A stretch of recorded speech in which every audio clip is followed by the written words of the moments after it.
One of the hardest things to get right when it comes to your business is telling a compelling story. And there are a number of different types of story that you should be communicating. Well, in this episode, we're joined by Gavin McMahon, founding partner of Fassforward, business transformation specialist, and he helps us understand how to use story and world building in order to help your brand grow.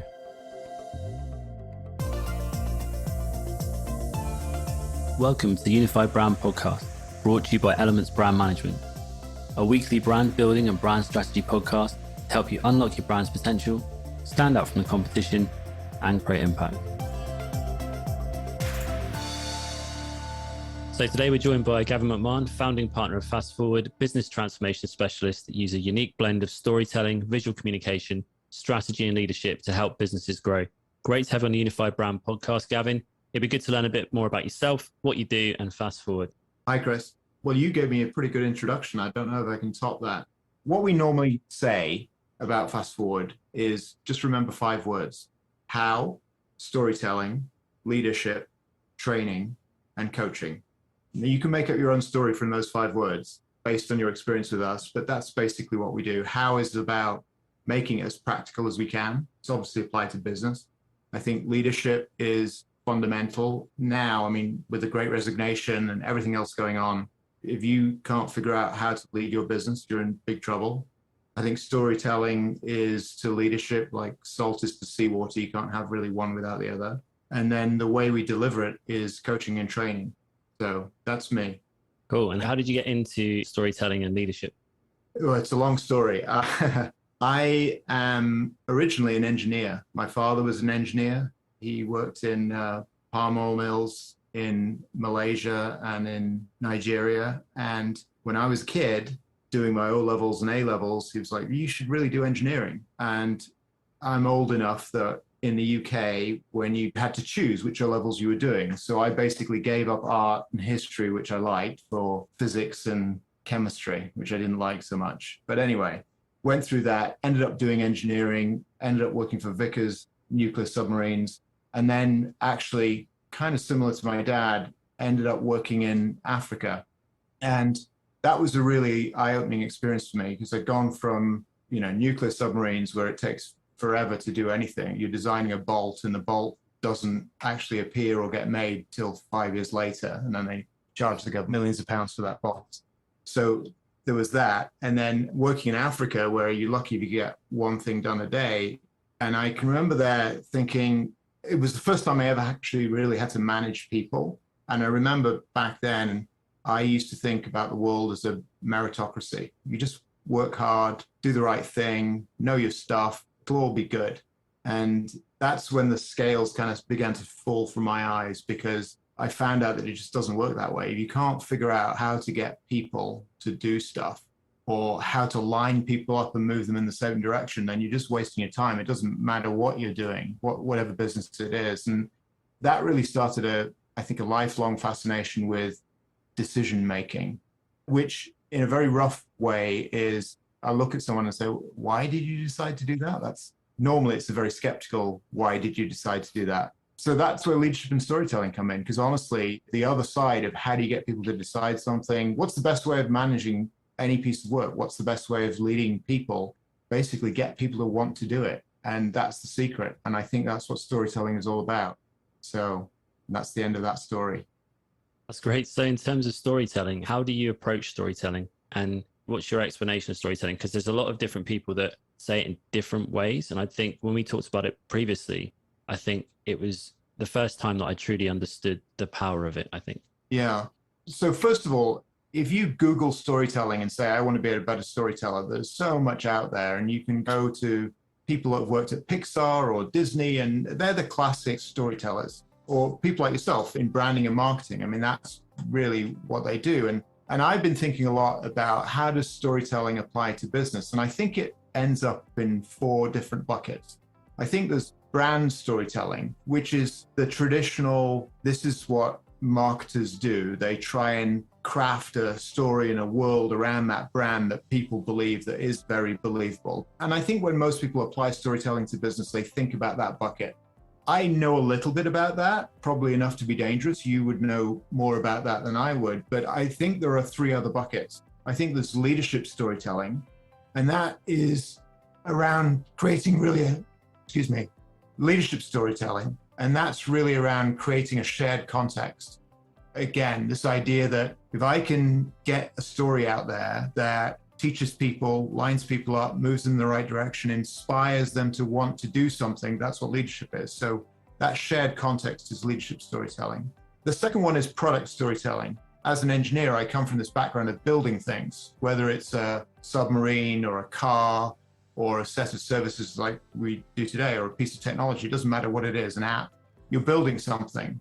Whenever you're building something, that starts with a twinkle in someone's eye, an idea, a concept. And usually that person doesn't have the resources to build it themselves. They have to go to someone that's going to buy into it and invest in it, a backer.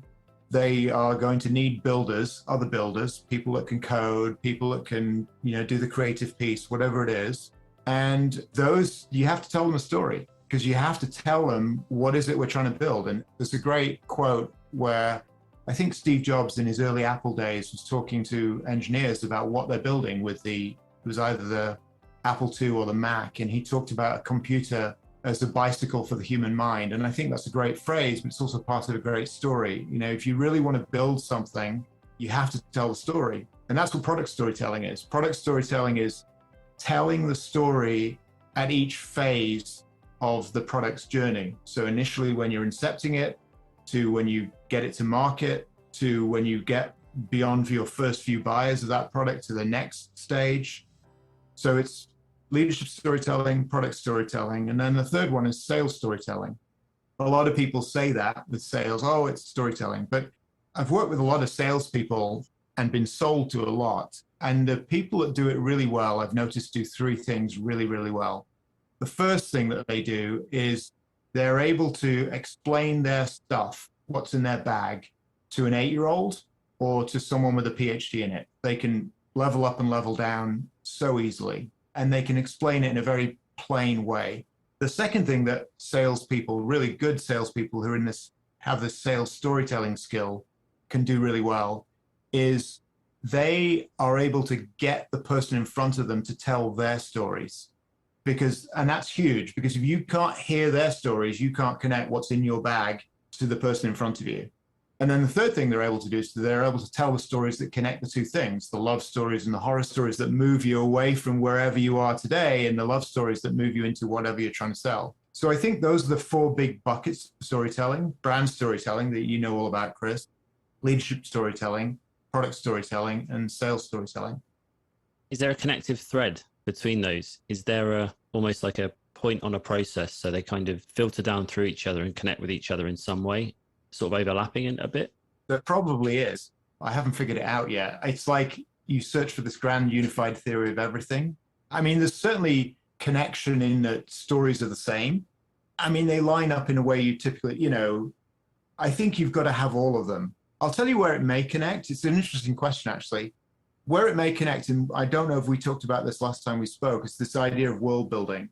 I'm really fascinated about the idea of world building, and I'd first heard about it. I went to a conference in the south of France called MELIA, it was French for multimedia in technology or something. I can't remember the exact acronym, but it was in Cannes. And I'm really going to date myself. When I went, the big thing was a DVD. That was the big piece of technology. And there was lots of game developers and everything else. And there was this guy that got up and he talked about this idea of world building, and I'd never heard of it before. And he talked about it as a way of really creating value, and really businesses need to develop worlds. And it kind of registered with me, but I didn't really think about it for a long time.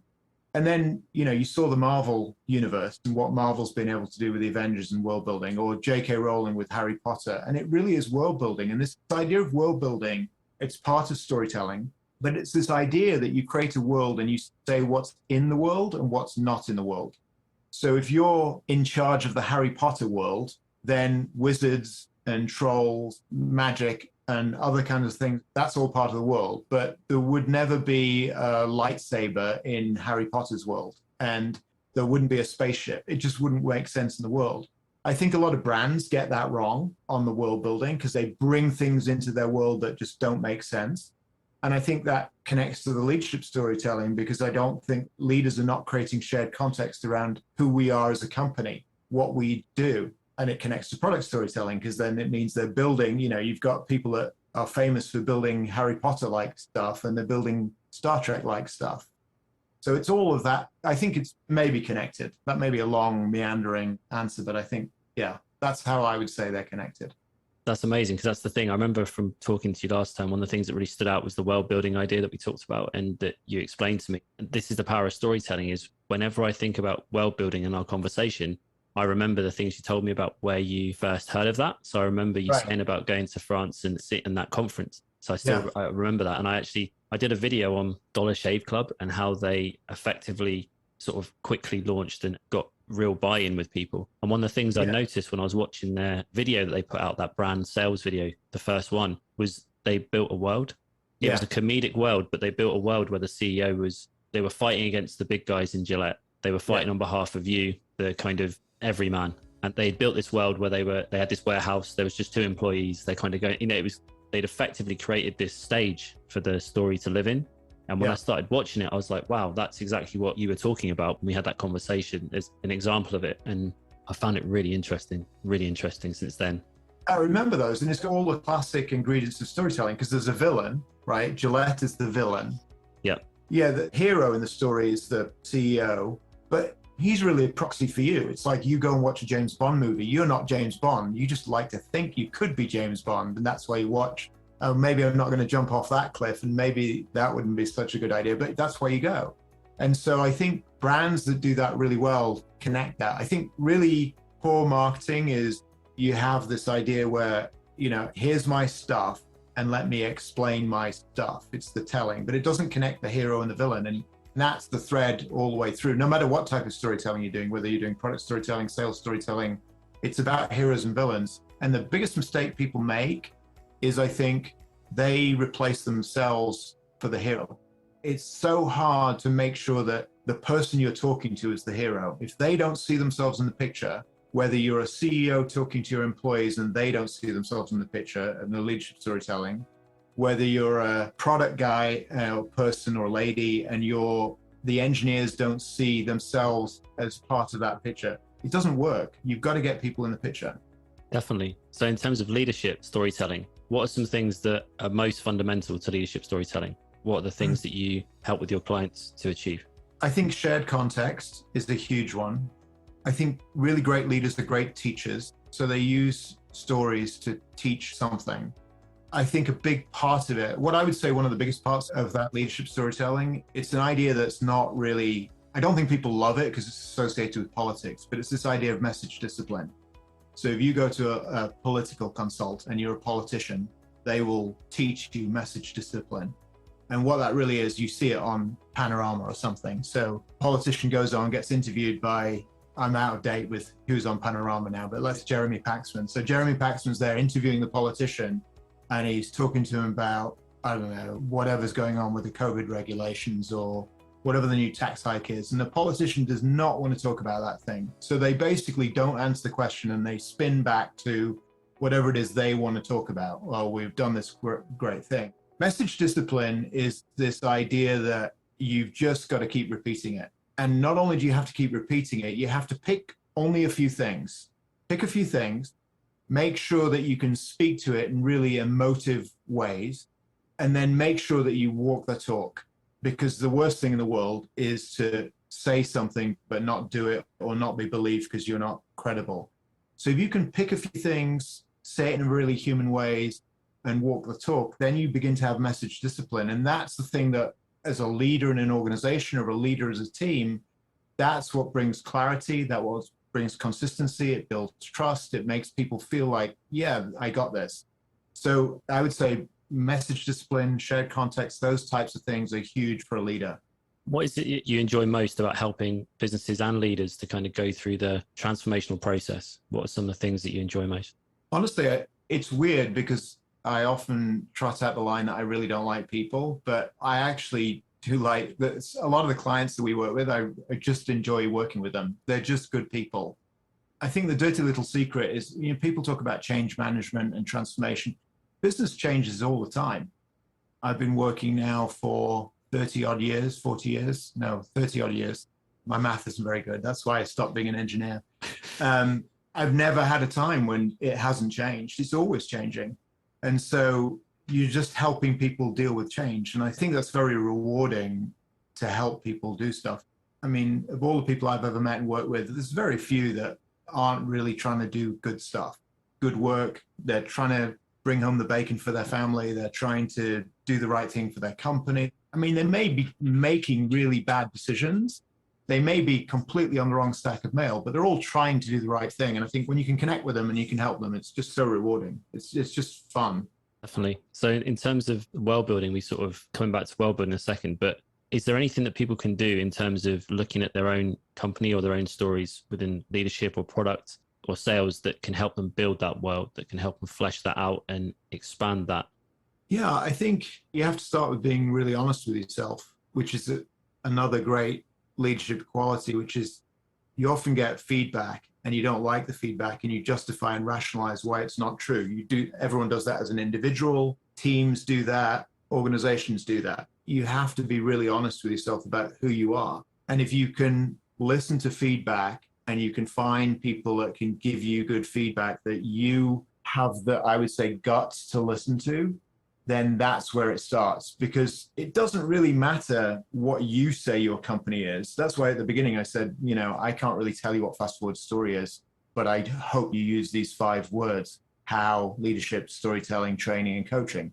The story is going to be in the consumer's mind. So you're going to go away and tell whatever story that is. But in an organization as a leader, if you can really listen to feedback, that's, I think, the hugest thing. It's really, really, really difficult to do.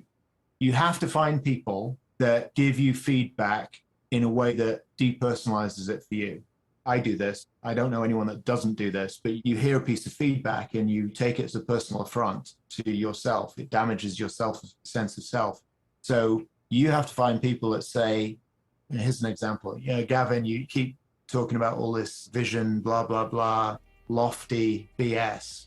People don't know what you're asking them. You've got them confused. That's a much better way of saying to me, you never get down to brass tacks. You never are really practical. You never have a really detailed plan, which is the way most people would give me that feedback. They would say, look, get a plan together, put it down on paper and get A to B to C to D, right? But saying it as what people need from me is a much better way of doing it. I heard that piece of advice from someone that's Jordan Birnbaum's become a friend of mine.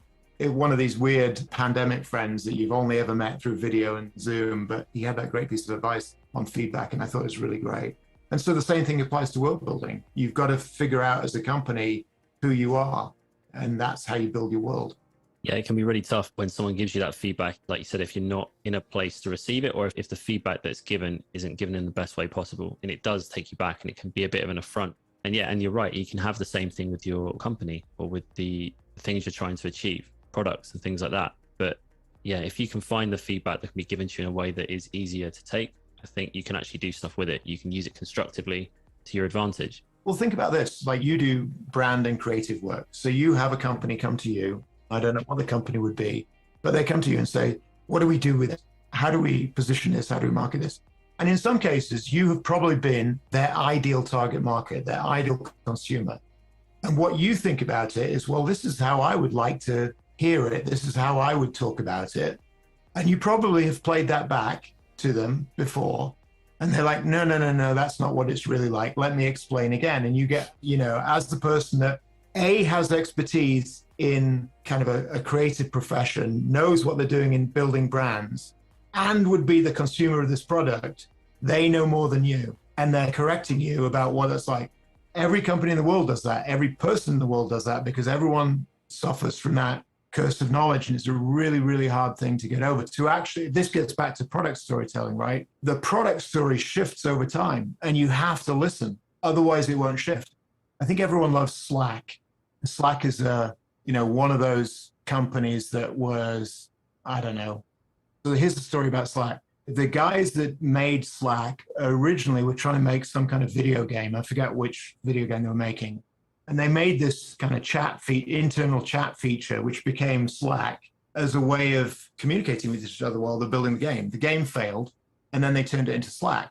And then when they first launched it, they talked about it as an extension of the human mind, as a knowledge management system, because that's how they understood it. No one in the right mind, or no one in the world today, describes Slack as an extension of the human brain or a knowledge management system. They talk about it in one of two ways. The product story that's out in the wild is, if you're a smart with it company and you want to collaborate on a scale that you've never done before, then you need Slack, especially if you're distributed, if you're globally, blah, blah, blah. That's one product story, and that's the product story that Slack love. The other product story that's around about Slack is, oh, it's another email system. I already get too many emails. I don't need Slack. So as a brand builder, you've got to find the product story that's positive to you. You know, this great collaborative, it's definitely the way the world is going. You need Slack. You got to do that. And they did that in a really interesting way. They created a wall of love on Twitter. They just found people talking about how great Slack was. And I think they used that to influence what the product story was and how they talk about Slack, because they didn't hire a CMO Slack until after they'd gone public and after they'd done all this, you know, released and got all the users and everything else and really became a unicorn. So yeah, it's hard to listen. Yeah, definitely. I think Instagram did something similar. They were called Bourbon or something at first. They were to do with, like, similar to Foursquare. It was kind of like photos were just a small part of it, and it was a location thing. Like, tag yourself in a location, take a photo, and that platform completely boomed. And then they took it from that to Instagram, which was just the photo side of it. But they listened to feedback from the consumers on it, who basically said that it was the photos was the bit they enjoyed, the bit that was part of it they enjoyed the most. Right. And for every one of those stories, there's 10 of people that don't listen. Like, the most famous one is Kodak, that invented digital photography. The guy that invented it took it to the board, said, look at this, you know, what became basically the way of the world now, billions and billions of dollars in business. And Kodak said, no, that's not what we do. Just don't talk, keep that quiet, because they didn't listen. And so I think that's a huge part of storytelling. So what do you see as some of the misconceptions around storytelling? What are the things that people often get wrong, or when they implement it, they don't do it quite right? Well, I'll tell you my biggest pet peeve. So when you get all the way down to the surface level, most companies, at least, you know, large corporations, mid-sized corporations as well, they just talk to each other in PowerPoint. So you have PowerPoint deck after PowerPoint deck explaining ideas, pitching things, whatever it is. And so I think a lot of people have glommed onto the idea that storytelling is a thing, and yes, we should do it, and actually it's a good thing. So what they've got is essentially the PowerPoint deck that they had 5 years ago that they were calling a PowerPoint deck. Fast forward to 22, they now call a narrative and a story. It's exactly the same. It hasn't changed. They haven't figured out how to, you know, speak in headlines. They haven't got any kind of clear visual hierarchy to what they do. They haven't figured out how to tell a story. They just call it a narrative, or they call it a story. That's my biggest pet peeve. It's like everything. It's just begin to work it out, practice, get better, see what works. What are some things that people can do today to kind of improve that? Are there any things they could look at right now to get them on that road to improving that side of their business?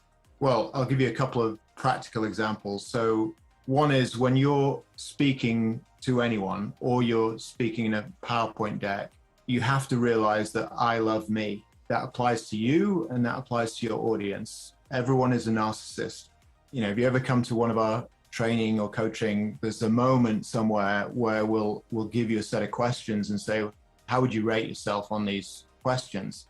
And pretty much all the time, people rate themselves very highly on these questions.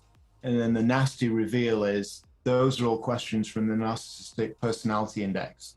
And over time, there's a psychological measure of narcissism. And I'm not saying everyone is a clinical narcissist, but everyone is narcissistic to a certain extent. It's why Facebook, or now Meta, I guess, is worth billions and billions of dollars, because people are narcissists and they like to show off their best side of themselves. But that's the same in any conversation, the same in any story. So the biggest thing that people can do to improve their storytelling is not think about me, the author, the presenter. It's thinking about me, the audience, and what do they want to know? How are they feeling coming into this? How are they going to feel? How do you want them to feel coming out of it? And what do you want them to do? If you can just triangulate on that you're almost halfway there. But no one does that. Everyone just opens up PowerPoint and starts typing. Yeah, and you end up getting those sort of cliche PowerPoints where it's company history after achievement before you even get into anything that is remotely what you've come there to see as a viewer of that particular presentation. Yeah, my partner, Rose, she calls it a laptop on a slide. So she's great at these little kind of phrases, but yeah, that's what it is. You put your laptop on a slide and then you just regurgitate it all over it. It's terrible. You got to think about a hook. How do I get people into this? So we think about a story, any message really. It could apply to advertising, I think, as well. But hook, meet, payoff. Hook is how do I get people leaning in, paying attention, and actually interested in what is coming next. That's the hook. The meat is, think about a big, I take you out for a steak dinner. I give you two choices. Choice A is no cutlery, no knife, no fork, just a big juicy steak. And you have to shove it down your throat with your hands and just chew. And by the way, I'm going to time it because I'm not giving you long, minute or two. Or choice B, here's the knife and fork, take as much time as you like, cut it up into the nice pieces you want. So how do you cut up the meat so that it's actually digestible and chewable and you can get through it? And then the hook, meat, and then the payoff. The payoff is, what do I want you to do? What are you prepared to do? So if you think about that as a basic structure for any message, could be a conversation, could be a PowerPoint deck, could be anything. That's what you need, I think. And most people, what you said, right? Their agenda, their first slide is their agenda. All that does is starts people leaning back and says, well, I can ignore it up until wake me up when we get to point number 4. And then they go through all the other stuff. And then you've lost them straight away. It's bad. Yeah, definitely. I've been through quite a few of those, to be fair. And the really slow animations and the kind of, not great. So have you seen any really good examples of storytelling in the sort of maybe big brands or anybody that you've worked with that have done a really good job effectively of doing that, the hook, the meat and the payoff? Yeah, I mean, people do it really well. And you see it like these little pearls all the time. There's a CEO of a company we work with. He works in data management and backup. That's the name of the company. And so obviously it's a very technical space. And he's really good at I don't want to say dumbing it down because it's not. What he's really doing is he's taking a very technical subject and then making it connect for his audience. So he'll go through and you'll hear a little phrase like, he'll give you a stat on the rise in ransomware attacks. And then he'll use a phrase like, it's a new vector. So that's a term of art in that industry that credentializes him as vector. That's a way to attack the data. And then a new vector for the bad guys. So the bad guys, we all understand bad guys. We see villains in movies, etc. So he's great at taking these very complex subjects and making them really available. And he does a really nice job of having the hook. It's all about what are you really interested in. We did a piece of research, I think, a few years ago where we got the top 100 rated TED Talks. And we looked at what happened in the first 2 minutes. And there are only so many types of hook. There are only so many different ways. One could be a little anecdote or a story. Another could be a really provocative statement, that you'll live 5 minutes longer if you actually listen to the rest of this podcast. A rhetorical question. There's a few different types, and it's just a way to get people leaning in. That's interesting. I was talking to somebody yesterday who mentioned about they had a presentation to do. And one of the things that they'd seen, I think it was a TED Talk, was somebody putting a bag on the stage, came in, put a bag on the stage, and then proceeded to talk as though the bag wasn't there, but had put this bag on the stage, and all this sort of audience to kind of just keep looking at the bag, keep looking at the bag. When's he going to bring the bag in? Why has he put the bag down? And it made me think, actually, I do a networking thing, and I thought I could do a similar thing where I put 3 bottles on the desk, but never actually go back to the bottles and just keep talking. And at the end, explain to do with branding, what you put out front is what people are going to focus on. So you might not have heard anything that I've said in the last 2 minutes, but you've probably been thinking about when I'm going to bring the bottles in. But I thought it was interesting that the guy had done that to kind of almost hook them, putting the bag on the stage and then, taking it from there. Well, you see that a lot. It's a device in movies and TV shows where you see the bomb blows up and you see the aftermath, and then it goes, 2 weeks earlier. And then the story starts because something's going to happen. It's this ticking countdown to whatever the thing that's going to happen. I find all that stuff endlessly fascinating. And there's so many people that are really great practitioners. And I think, you said, what can you learn from? You can learn from anywhere. You could, whatever you're binge watching on Netflix today, you could be learning from and say, well, how are they presenting that idea? I talked about, I think I did a calculation. I forgot the numbers. If you think about, I said brand storytelling, that's the marketers. Well, of the trillions of dollars in GDP in the world, maybe between, I think the marketing spend of most companies is somewhere between 8 and 16%, something like that. I think I read that figure. So there's, let's say 10% of that trillions of dollars marketers are spending, or they're producing that GDP. That's where I think a lot of that value gets created. I don't know if that makes sense, but it's people are not paying attention to you can learn these lessons from anywhere, from marketer. If you're a leader, you can learn how a marketer does that. If you're in product, you can look at the creator of a showrunner of a TV show and look at what they're doing, because it's all the same stuff. Storytelling, when it comes down to its essence, it's all about grabbing people's attention, entertaining them, and giving them sneaking some information in there somehow.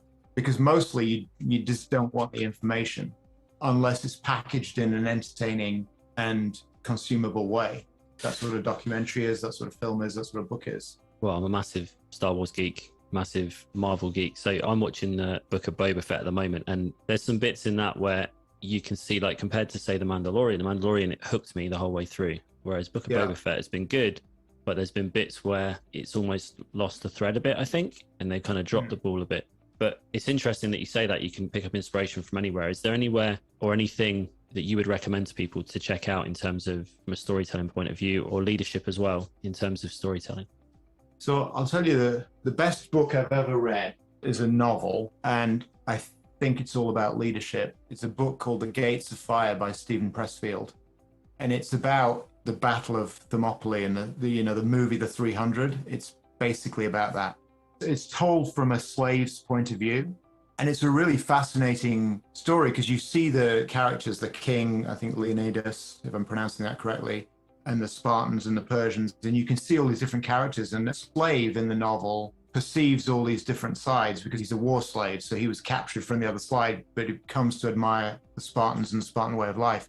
So A, it's a great story. B, it's all about leadership in a really, against overwhelming odds, massive change, all the rest of it. And I just think, well, it's just a good read. And even then, there's so many leadership lessons about what the various characters are doing in the story.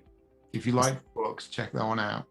Yeah, sounds good. I mean, I like the idea of the perspective from that perspective, because I think that's interesting when you think about, you mentioned it earlier, but when you think about it from the audience's perspective, or if you can actually get into that mindset of looking back at what you're projecting or what the story is and how that shifts, like you said, Leonidas, from his point of view, if he thinks he's one thing, but the slave sees him as something else, or depicts him in a slightly different way.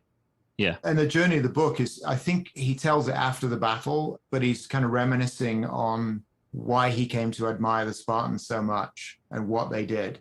And so they're the leadership lessons, because he's thinking I shouldn't like them because I'm on the opposite side, and I was a slave. But it's a great book. Sounds good. So that was Stephen Pressfield. Stephen Pressfield, Gates of Fire. It's maybe about 10 years old, the book. Great book. Cool. Yeah, I'll get that. I'm going to put a link in the show notes as well, because that sounds really good. Yeah. So in terms of the intersection, say, between strategy, leadership, and storytelling, and potentially designing as well, how does that all come together in terms of the work you do, the clients that you work with, in the sort of process that you use? Well, at basic level, let me say it like this. A lot of our clients are human resource departments, chief learning officers who are very interested in building skills, and they either want to build that through coaching or training. It's always bad news, but it's bad news to a chief learning officer or someone in HR, but there is really very few CEOs care about the skills of individual people or the skills training. They just don't. What a CEO cares about is, my company going to be viable in the future? Where are we going? How are we going to win? All that kind of stuff, which basically boils down to, do I have the capability to win? And that capability is resource, it's process, it's technology, but it's also people that operate all that stuff. And that's where I think a chief learning officer fits in. And that's where we fit in. We think about this connection from purpose. Why is the company there? Why does it exist? What's its strategy? What's its mission? What's its goal? What are its values? What is it that makes people run to work? There's a connection between that, leadership, and leaders who inspire people to do whatever the work is. there's a connection between that and culture, because the culture is either going to work for you or against you. And by the way, culture isn't monolithic. It's not simple as saying the culture either works for me or against me. Sometimes it's going to be a headwind and sometimes it's going to be a tailwind. And there's all these little micro cultures inside a company. So, but basically a culture is how do we do stuff? And it's either going to help you or not. And then you go from culture to actually the people who have to be bought into that purpose, aligned to that strategy, inspired by those leaders, aligned by those leaders, have a culture that they can work in, and those people effectively deliver an outcome. That all sounds really complicated, but I've always found that business at the end of the day is fairly simple. Every business in the world over, has exactly the same strategy. If you're McKinsey, if you're IBM, if you're Ford, if you're Verizon, if you're MasterCard, if you're, Joe's Plumbing, you all do the same thing, sell stuff. Now, the trick is, what's the stuff and how do we sell it? But everyone's doing that all the time. That's what commerce is. That's what capitalism is. So at the end of the day, that involves lining up a bunch of people. And so how do I line up people? I line them up through leadership and storytelling.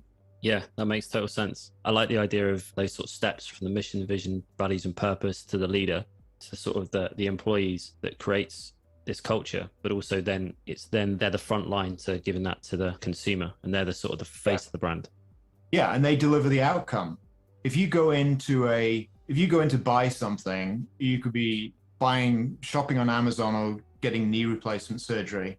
As a consumer, you have an outcome in mind. It's the old, people don't want a 1/4-inch drill, they want a 1/4-inch hole, right? They have an outcome in mind. But along with that, people will expect to spend a certain level of money, but they'll also expect to spend a certain level of effort. And I don't think most companies calculate those things all together. I want the 1/4-inch hole, and I'm prepared to shell out $10 or £10 for that 1/4-inch hole. But how much effort am I going to put into that? If I don't want to put any effort into it, I need a guy to come around and do it. If I like doing it myself, it's all that calculation. And people are the ones that make the people at the front line, the employees in the company, are the ones that make that happen. In terms of Fast Forward, what do you see as the future for Fast Forward, but also what do you see as the future when it comes to leadership and storytelling? So I think we're going through the biggest single change right now in work. And 2 years ago, a lot of consultants were talking about the future of work. And I think when you and I both retire, hopefully I'll retire before you, but maybe not, you'll retire before me. Whenever we retire, we'll be sitting back telling our grandchildren, saying, this is the way work used to be. And, it'll be the old story about it was snowing and I had bare feet and it was uphill both ways, all of that stuff. But there'll be a distinct difference between pre-COVID and post-COVID. The way we work is going to fundamentally change. And so I think the biggest challenge for us as a company has been figuring that out. I mean, if you think about what we did, we're essentially a training, consulting, coaching firm. So the way we develop business and the way we deliver business was we developed business by being in the corridor and going to a whiteboard and chatting to people. And we delivered business by being in a room. All that went away. But I think, and you can lament a lot about what goes away and what's changing. I think it's the same with companies. So they're all figuring out, well, everything's changed, COVID, Brexit, blah, blah, blah. But you got to look at what's not changing. And I think when it comes to leadership and storytelling, business is going to be around people, at least as long as I'm still working. So when people are involved, people only need 3 things. They need to be engaged and feel engaged, because that's how they get to the top of Maslow's hierarchy of needs. That's how they feel like they're part of it, their sense of purpose. They need to be aligned, because what you do, Chris, and what I do, we should kind of line up against each other, because then we can actually do great things together. And we should probably line up against the strategy. Gee, wouldn't that be a good idea? And then we need to feel productive. We need to feel like we've got something done at the end of the day or the end of the week or the end of the month. People need that, because that's how they get that kind of psychic satisfaction at the end of the month or the end of the week or the end of the year. Yeah, they need to get paid and everything else. And yeah, they need nice working conditions and nice culture and all that. But engagement, alignment, productivity, those are not going to change. What is going to change is where the office is. When people have thought about the office as it's a synonym for a place to work, It's a synonym for a culture, and it's none of those things. 2 years ago, you used to think, I'm going to work. And you'd think about that person getting on a train or jumping in a car and driving or going on the train to work. That's not happening anymore for a lot of people. And then the CEO is turning around and saying, this is not good. This sucks. And it's really because that's what they're used to. They're used to this office, which is a kind of palace for extroverts, a pyramid for their own success. And no one's there and they can't get people back. So how do you lead in that? How do you do all the rest of it? That's, I think, where our biggest focus is. And I think hopefully we keep growing, we keep doing stuff. I'd like to give you smart answer about technology and virtual reality and augmented reality and all that. I think you've always got to pay attention to all that type of stuff, whatever's out there. But at the end of the day, you've got to pay attention to what doesn't change. Yeah, I think it's interesting. I had a conversation with somebody talking about sales and talking about the future with regards to sales. And they said, it's never going to change that people buy from people. Doesn't matter where you are, if you've got AI and things involved, there's only so much that can do because you still need to have human interaction, probably even more so now because we've had the time spent disparately, remotely. So I think actually having those conversations is really important. Yeah, I think that's true. Thanks very much for coming on Unified Brand Podcast. It's been really good to have you. Where can people find out a little bit more about yourself and Fassforward? Fassforward.com. It's a double S, FASSFORWARD.com. Brilliant. I'll put all the links in the show notes and hopefully do this again, catch up and do a follow-up. Yeah, it was great chatting to you, Chris. Thanks a lot for inviting me on. No worries. We've just put together a weekly brand tip video series, which is designed to help you to unlock your brand's potential and stand out from the competition. And if you're interested, if you just go to elementsbrandmanagement, all one word, .co.uk/weekly-brand-tips. Sign up and you'll be delivered a 3 to 5 minute video a week straight to your inbox. I'll put a link in the show notes if you're interested. If you enjoyed this episode and you'd like to receive more, you can subscribe in all the usual places. We're talking iTunes, Spotify, Stitcher. Please, if you get a chance, rate and review. It helps the podcast to kind of get a bit more visibility and allows us to keep on producing these podcasts. Have a great week. Catch up soon. Keep those brands unified.